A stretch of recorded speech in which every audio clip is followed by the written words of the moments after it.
Ricci Mafia. Yeah. Câinii latră, ursul trece de cele mai multe ori, dar câteodată se oprește, face o excepție și le dă șilor la muie.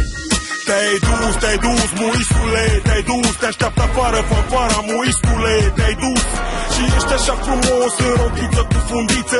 O să ne lipsești, ai fost o pistă super friță. Te-ai futut în cur, în public ți-a plăcut, s-o zicem mai direct, nici nu te-a durut. Aveai antrenament, dar nimeni n-a crezut că o să ajungi o târfă ordinară, moale la șezut. Băiat simpatic, tu în felul tău, puța ta, cum ardeai tu, furios și rău.